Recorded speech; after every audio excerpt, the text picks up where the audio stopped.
Howdy YouTube, and welcome to this episode of the Gunman. So this video here, I'll be taking you guys mainly through the masking and paintwork on this Nissan Altima. It's a 3-stage pearl.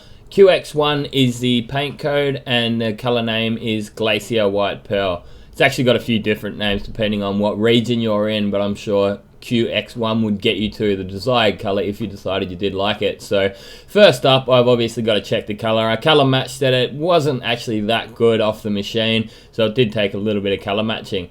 Next up, we're in the booth. Obviously finished all the prep work off. I didn't include any prep work in this video. Sometimes I'm actually just a little bit too busy at work and don't really have the time to stuff around whacking the GoPro on, but I decided, yeah, I may as well do the application stage on this.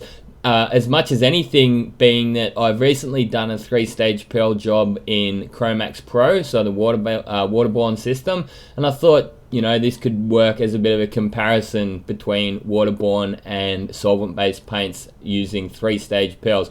I can tell you one thing, that it is a lot quicker with solvent, and the end result actually comes up a little bit nicer. I found I was getting a little bit of dieback when I was using the Cromax Pro water. That doesn't seem to be the case though when I'm back onto the solvent. So I've actually done a few 3-stage pearls in the last couple of weeks since I've been back here, and off the gun finish and the gloss that it's able to retain after a bake has seemed to be a big improvement. You know, like you could get a clean job off the gun, and if there was no bits of crap in it, no bits of dust in it, you wouldn't even have to polish it. However, when I was using the Cromax Pro, you just get a big dye back and you just sort of lose your gloss. Even if you had a really clean finish, you just about want to just run the buff over it, and it does bring it up with the buff, so it's not a massive deal. And as far as blending, we'll go through that later on. You know what, I'm just the same as you guys. I make mistakes every now and then. I actually did a 3-stage Corolla or a Camry or something like that a couple of weeks ago, and I stuffed it up. I don't know, like I must have just misjudged the color, or just I think a bit of that, and also didn't really blend it correctly for some silly reason. In hindsight, I don't really know what was going through my head at the time, but I decided to use my minigun for the ground coat. So for the white base coat, I decided to use my ANI R150,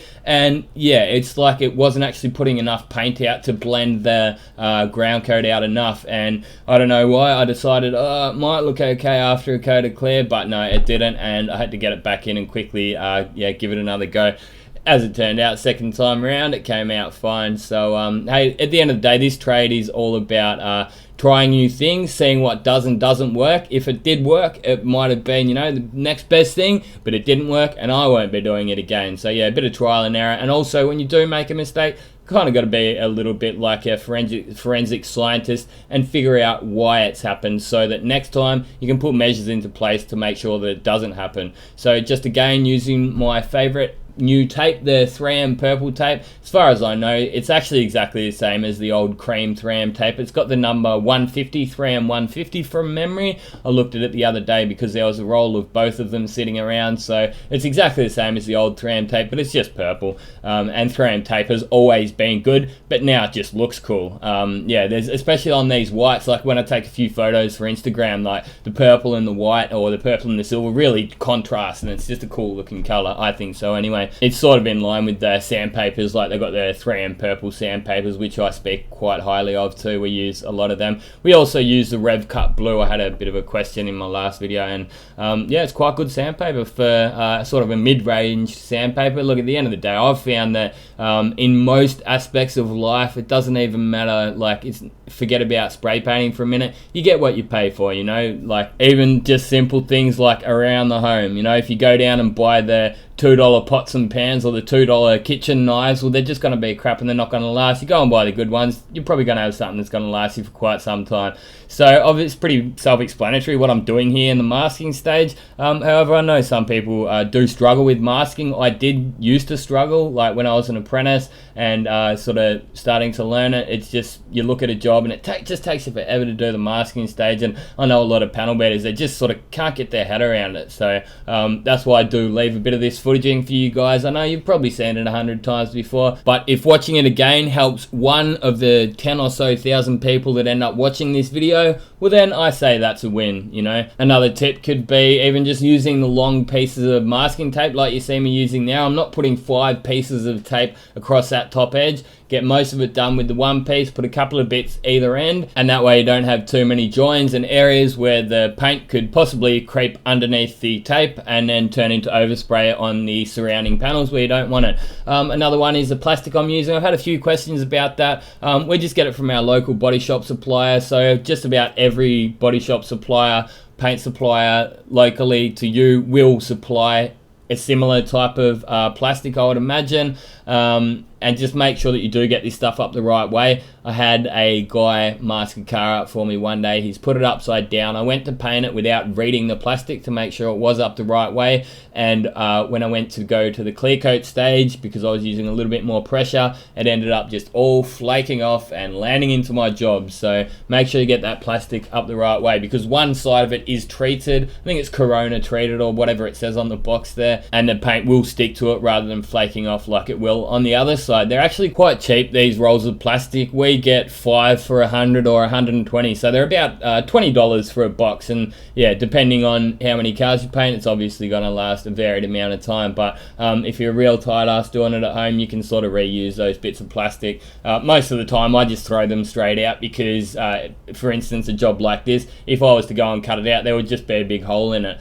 Sometimes we do reuse them if they're in good tact, but as I say, it's not like it's going to be the difference in between making $1 million profit or losing $1 million profit whether or not you do reuse your plastic. We actually do recycle this plastic these days. The mob that comes and takes away the bumper bars, they actually take away our plastic as well, so that's always good for the environment. So moving on to our next stage, masking stage is done. I've got some wax and grease remover in that atomizer bottle and just wiping it off with those DuPont Sontara wipes. So they are probably recommended to use them. You can use just standard bleached cotton cloths.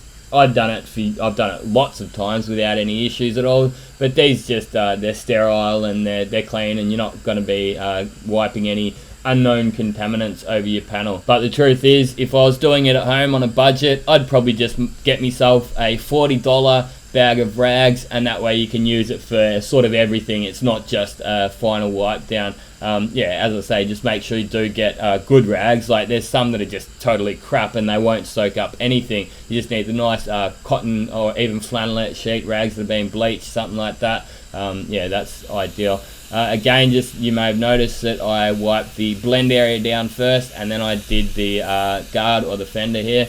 And next up, I've got my wet on wet into my GDI Pro Light and just putting a quick coat of that. So that's the light grey non-stop primer. And as you probably noticed, this gun really isn't spraying that well, but I didn't realise that until I got it into the booth. You might notice that it's sort of spraying off to the right. Had one of those holes in the air cap that was blocked up, but I was just like, you know what, this is going to be good enough to get a coat over it. I can't be stuffed taking my airfed respirator off, going back out, poking out one of those holes, then coming back in. I was like, nah, she'll be right, mate.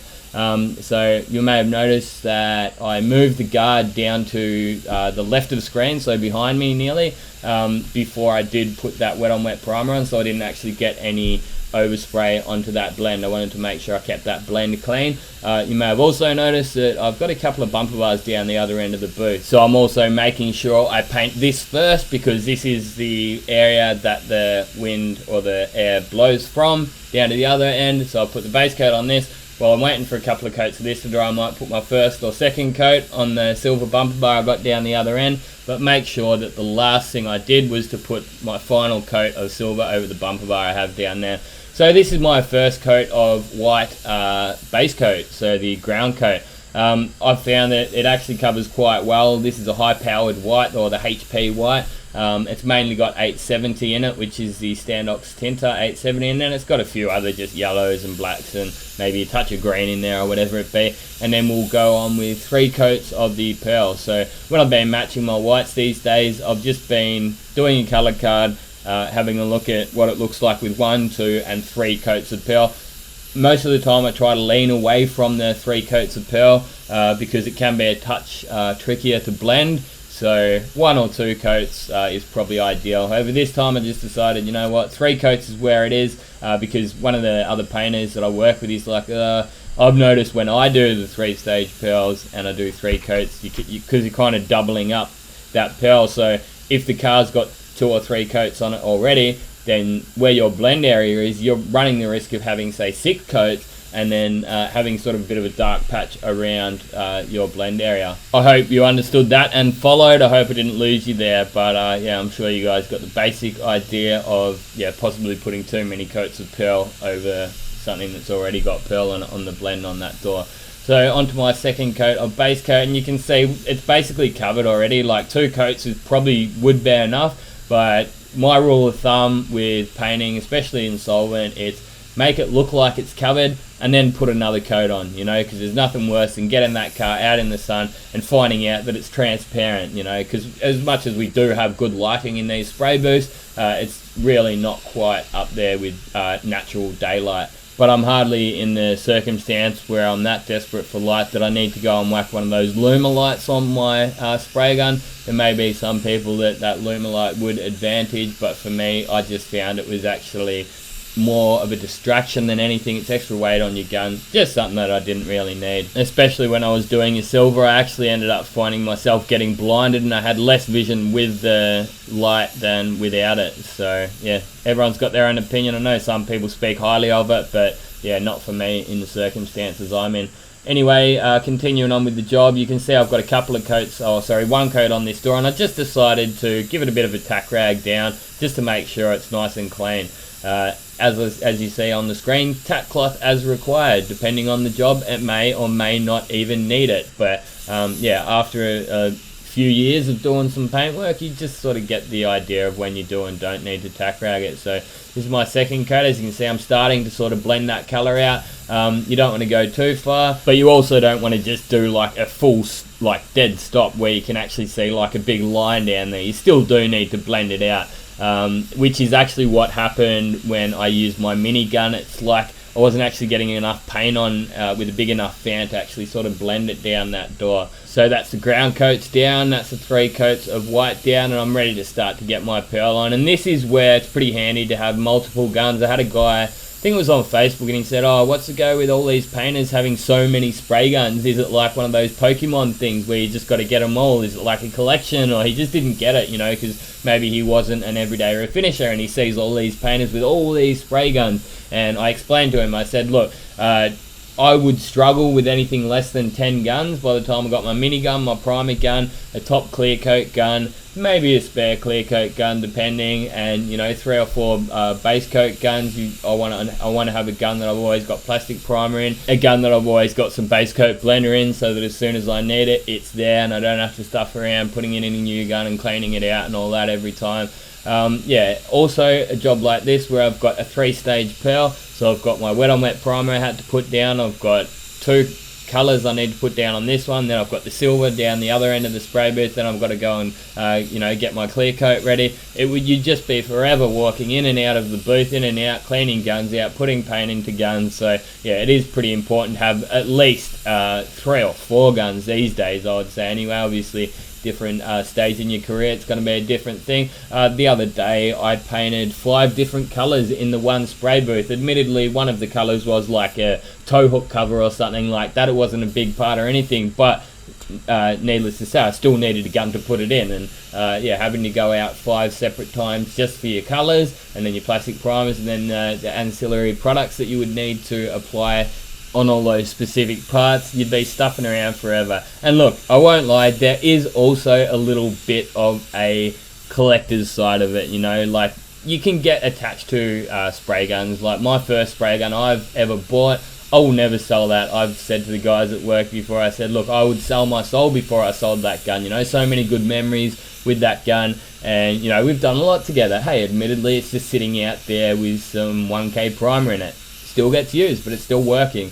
You know, the old original DeVilbiss GTI. I bought that back in the year 2000 as a first year apprentice. Now, I forgot to make a mention to it because I got a little bit rambling on about spray guns, but you may have noticed that I actually didn't even use any base coat blender when I was blending that pearl coat. Something that you can obviously do, we'd ran out of it at that time, and I'm like, you know what, I'm not waiting until it comes in. I'm just going to try and see how it works. And as you can see here, it actually worked quite well. I probably wouldn't recommend it and wouldn't usually do it. If the base coat blender was there, I would have definitely used it. And it also just lets you know what it's going to look like before you clear it. So most of the time when you put that 599, which is what I use, so the base coat blender, blending clear, whatever you want to call it, I actually do get a few questions about that, and a bit of an unsure area. So yeah, just that blending clear that you see me using, it's just going to wet the rest of the panel up, and you should know what it's going to look like when it's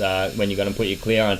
Like with this job, it didn't actually look quite right because the areas that I'd sanded that had no base coat on them sort of looked a little bit lighter, but when obviously now you can see that it did blend out quite nice, and all it needed was that coat of clear to just bring the shine back up. So I actually missed out on the first coat of clear for some reason. My GoPro wasn't recording. I must have had it on my head and either forgot to hit the button, or it just decided to turn itself off. Who knows? This is the life of a YouTuber after all. But anyway, you've got the second coat of clear. We'll have a quick look at the car when it's out in the detailing bay to finish the video off, and he'll just be watching me apply that second banging coat of clear. So I'm using the DeVilbiss GDI Pro Light 1.3mm TE20 air cap. So I've got the fluid set to 4 turns out, I've got the full fan setting and 2 bars, so it's pretty standard settings. I've used these settings for quite some time now. I've actually, well, I used to use a little bit less pressure. I used to use around 25 PSI, but that was more in the summer months. I'm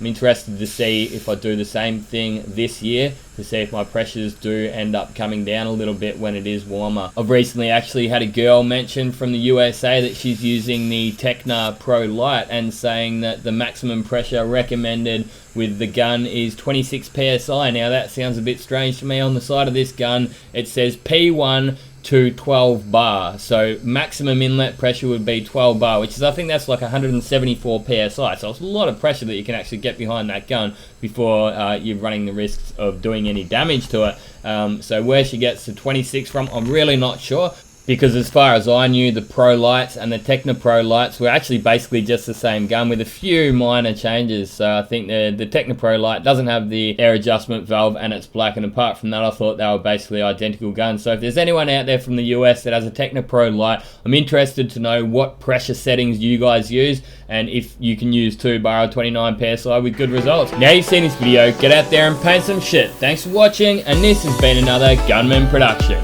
Goodbye.